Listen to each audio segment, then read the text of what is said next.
So before I go skiing, I just want to make sure that my edges are sharp. So that won't be the reason why I'm not performing as well. So what I'm using is diamond. I know the edges are pretty sharp, so just need to brush them up a little bit. So what is going on here, besides me preparing to ski with sharp edges? Let's jump into the studio and I'll share with you what this video is all about. Most times when I'm on skis, I'm either filming for inspirational skiing or teaching. But last spring, I got the opportunity to ski alone with Carv for 3 days and check out the functionalities and see how far I could push my ski IQ score. In this video, I'll share my experience with Carv along with some ski tips and my thoughts about Carv that I think you'll find helpful. Carv are these inserts and battery packs that you will put into your ski boot, and there the pressure sensors and motion sensors will measure skiing on 12 skiing metrics like edge angle and how much pressure you have on each foot. It will then send that data while you're skiing to an app on your phone, and there the app will calculate a combined score, which is your ski IQ. And it will then come up with suggestions on how you can improve your skiing. Now let's go back onto the mountain to see how it goes.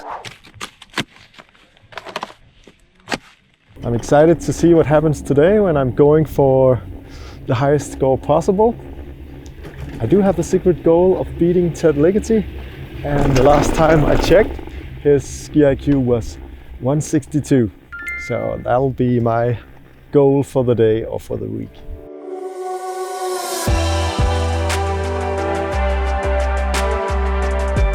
Okay, so I did a couple of runs on the slope behind me here.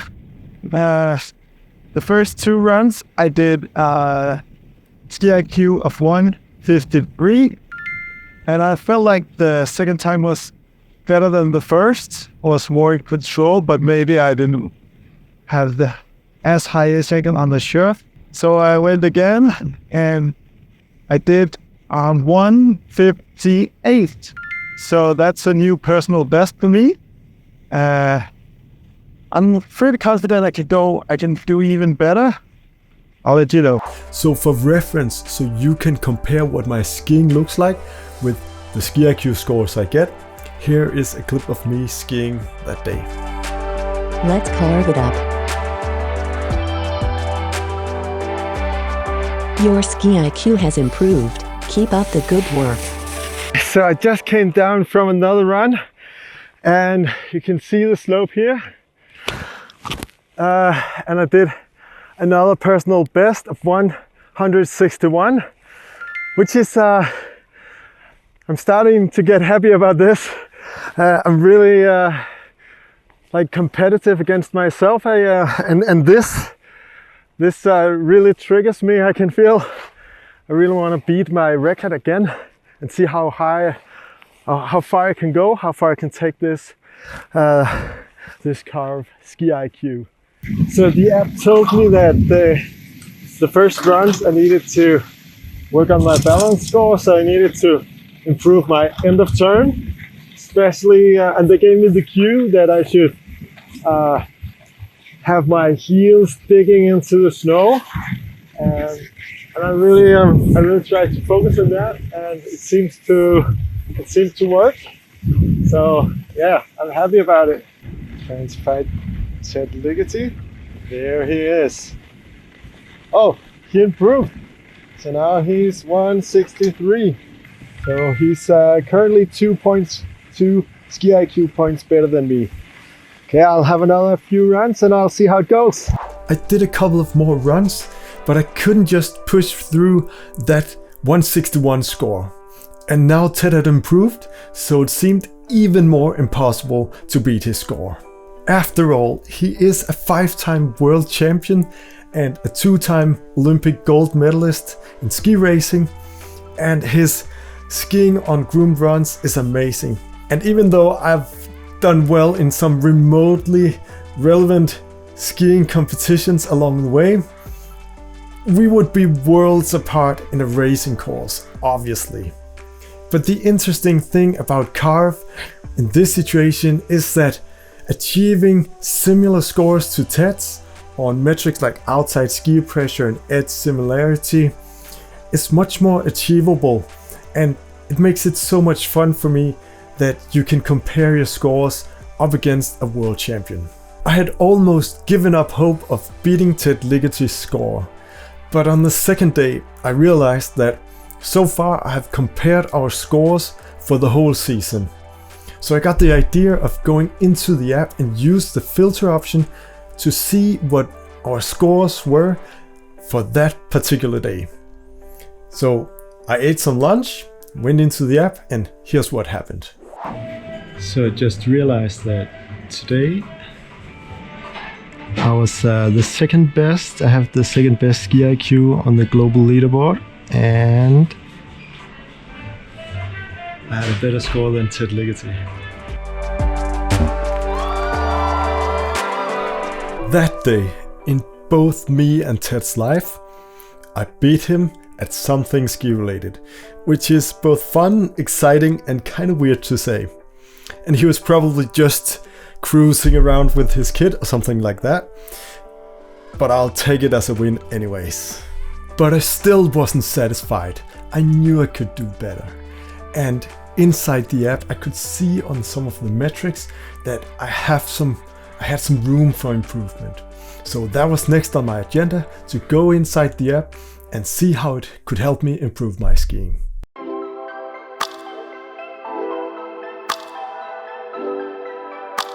Let's have a look at the metrics.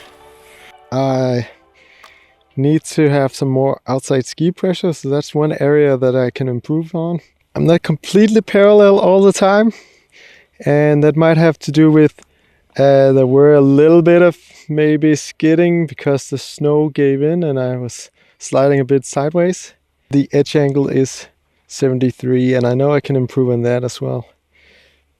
And early edging, oh, that's 100. And the balance scores.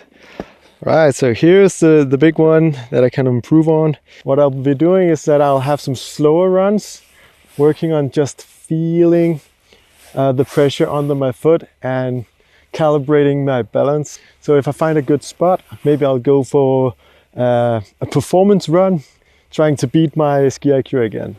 What I'm talking about here is the difference between performance runs, where you go all in on doing your absolute best skiing, and practice runs, where you're trying to develop a specific skill. At least for me, performance runs require a lot of energy, so I'm not able to do those all day long. On the other hand, practice runs doesn't require as much energy, so it can be beneficial in between performance runs to do some practice runs where you're trying to develop the skill that you can improve on the most, and then trying to take that improvement with you into your next performance run. So I just did a run where I focused on stepping onto my little toe edge and rolling over to my big toe edge into the new turn. And even though my ski IQ isn't that high, I improved on my balance score. So I'll have a look at what they suggest I'll do. Should move your body both forward and laterally at the start of the turn. So what I think I did was that as I was stepping onto my little toe edge, I was moving up a lot. So I'll try to stay lower as I'm moving over my skis.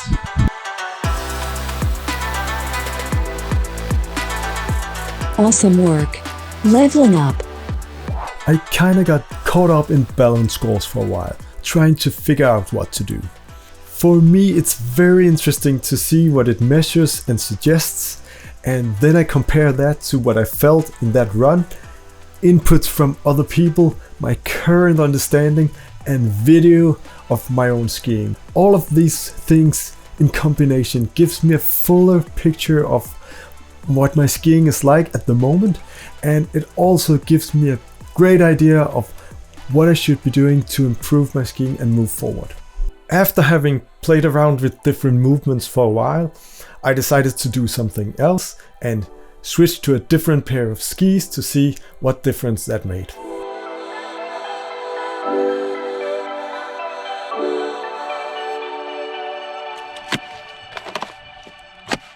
So I'm now on my GS skis, you can see here, and just to see if there's any difference in what the app and the sensors measures, and if that affects my ski IQ in any way. The main difference I felt between the GS ski and the SL ski was that with the GS ski I needed some more speed and a wider slope to get the same results as on the SL ski. But since at this time on this location the slopes were more to the narrow side and weren't steep enough to get enough speed, so I decided to jump back on my SL skis. In general, I recommend that you choose, when you're working on your carving, that you choose race carving type ski, which is between, let's say, 18 to 13 meter radius and not more than 80 millimeters under your foot. Of course, you can go a little bit wider if you have very soft conditions, but that's what I generally recommend.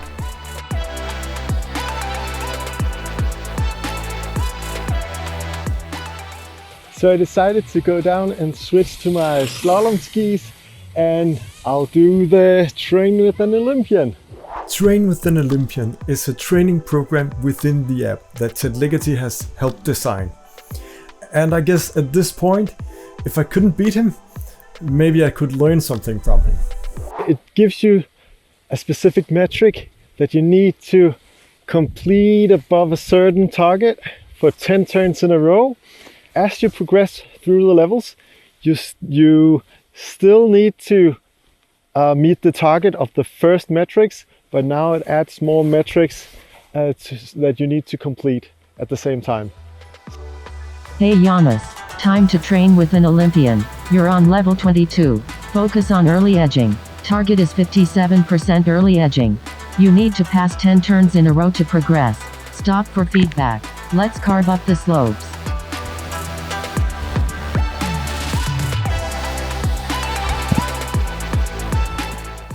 So now I've done a few runs with the Train with an Olympian. It gives you like a winning sound, like a bling. And if you don't complete or you meet the target, it says like a wrong sound, like burn. So yeah, that's a really cool encouragement for consistency. The winning and losing sounds are pretty similar to computer games. And as you're skiing, it goes like bling, bling, bling, bling. And yeah, for me, I felt like, yes, I really want to get it and to the next level.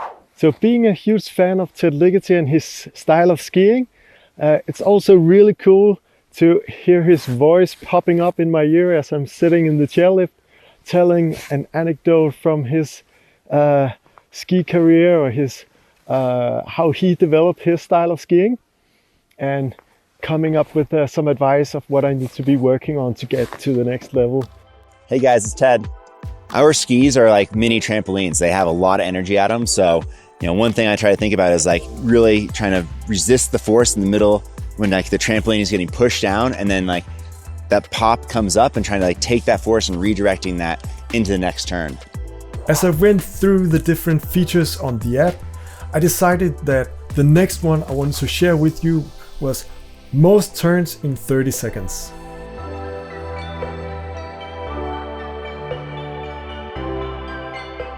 So now I'm going to try the most turns in 30 seconds.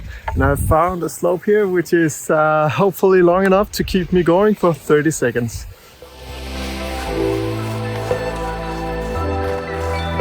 I got a score of 42. Some of my turns wasn't counting, so I spent like some attention on what I had to do to make the turns count. But I don't want to do this too many times because it definitely feels like a real workout, and I don't want to use all my energy on this. I then decided to try the video coach feature. And with the video coach feature, you can have a friend film your skiing, and then on the video you can see your ski IQ score for each turn throughout your run. Your ski IQ has improved. Keep up the good work. Well done. Keep a centered athletic stance. Maintain outside ski pressure. This is a really nice feature where you can compare each turn to the score that turn is getting. And you can see the difference between the turns that are getting low scores and the turns that are getting high scores. And that will help you get an idea of what you need to change in your skiing to get those higher scores.